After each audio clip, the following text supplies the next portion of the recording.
안녕하세요. 영인 반도체 클러스터 126만 평 SK 개발 현장에서 토지 순둥이 누나 박미숙입니다.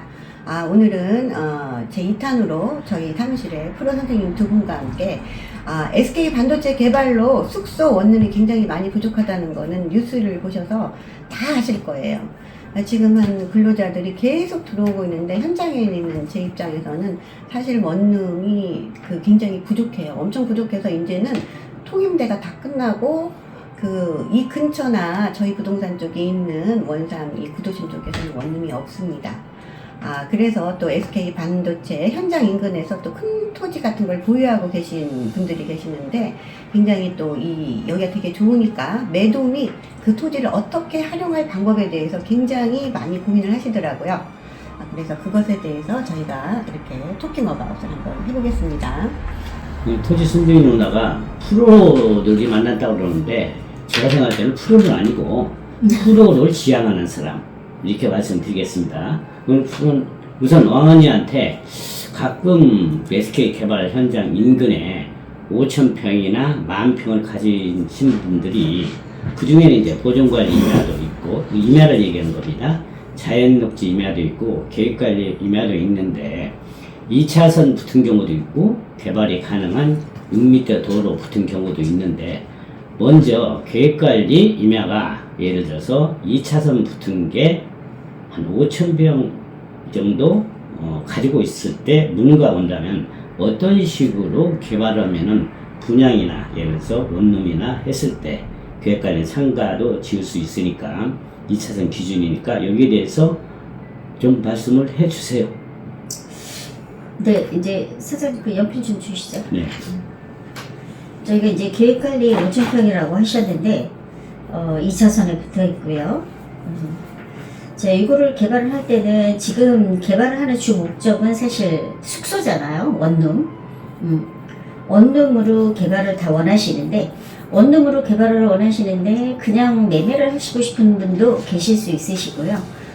또 내가 좀 지으면서 잘라서 분할해서 파는 건 어떨까라고 생각하는 분도 계세요.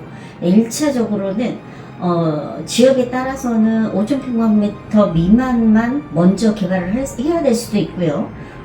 그렇게 2개로 들어갈 수도 있습니다. 3,000평으로 들어갈 수도 있고 다 조금 달라요. 그게. 근데 계획관리라면 어차피 지금 40에서 50% 용인은 계획관리 전부 성장관리 계획구역이기 때문에 40에서 50%예요. 건폐율이. 용적률은 100에서 125%. 그래서 이렇게 되지만 실제로 이제 그 주차 때문에 다 쓰지는 못하는데요. 어떻게 됐든 한 160평 본 토지로 건축 가능한 토지로 봤을 때 150, 60평 정도면 원룸 17개에서 19개 사이 그 정도 나옵니다. 네, 팔기가 가장 좋고요. 매매하시기가 분양을 하신다고 하셨을 때 이걸 5,000평을 매매를 하신다고 하셨을 때 어디까지 해놓고 매매를 하느냐가 가장 중요하시고요. 그냥 임야인데 임야를 놓고 예를 들어서 여기서 여기까지만 150평 팔 거예요.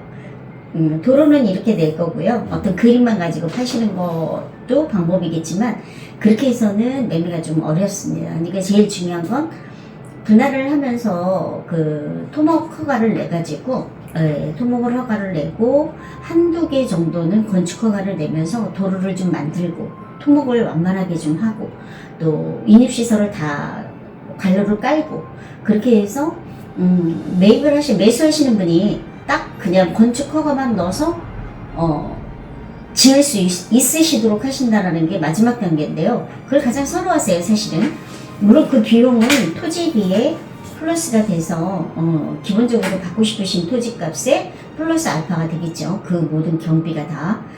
근데 일단 보기 좋은 게 먹기도 좋다고. 보기가 좋아야지 땅을 사고 싶은 생각이 들잖아요. 조금 전에 은혜원 드린 게 제가 2차선 붙어 있는 계획관리라고 말씀드렸으니까 네네. 여기 원룸들 개발하시는 분들 보면은 3,000평, 5,000평을 개발한다고 계획관리인데 편의시설을 너무 짓지 않으면 어떤 분들은 그 안에 예를 들어서 편의점도 넣고 입구에는 상가도 넣는데 그런 게 이제 장소에마다 틀리겠지만 2차선 붙은 계획관리이기 때문에 거기에 상가를 지었을 때는 임대료는 어느 정도나 받을 수 있을 것 같아요. 상가 임대료는 어쨌든 단지 2차선에 상가가 임대를 2차선에 붙느냐 안 붙느냐 그 차이예요. 상가가 2차선에 붙는 상가라고 한다면 단지 내 상가라고 볼 수가 없기 때문에 보통 여기 다 12만 원 정도 합니다. 평당 임대가가. 근데 만약에 안쪽으로 들어갔다. 단지 내 상가다. 단지 내 상가도 있을 수 있습니다. 왜냐면 1층에 근생을 넣고 2, 3층에 2, 3, 4층에 원룸을 넣고 할 수는 있거든요. 그렇게 했을 때는 단지 내 상가로 보기 때문에 임대료가 조금 더 저렴하고요. 또 거기에 들어갈 수 있는 시설도 여러 가지가 있겠죠. 편의점 같은 경우에는 2차선 도로변에 붙고 싶어 할 것이고요. 이제 5,000평 정도가 들어간다면 대개 150평 정도로 자른다. 예를 들어서 150평을 한 동으로 한다.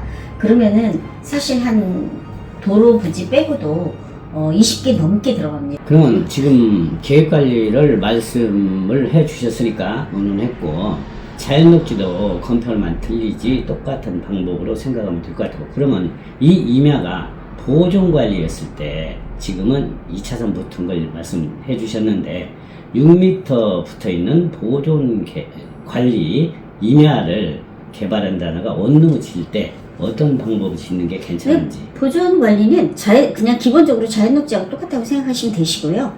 다만 들어갈 수 있는 편의시설에 식당, 카페만 못 들어간다라고 생각하시면 되시고요. 여러 가지 조건은 사실 자연녹지랑 크게 진배 없습니다. 다만 자연녹지는 성장관리계획구역으로 지정이 된 곳이 많고요.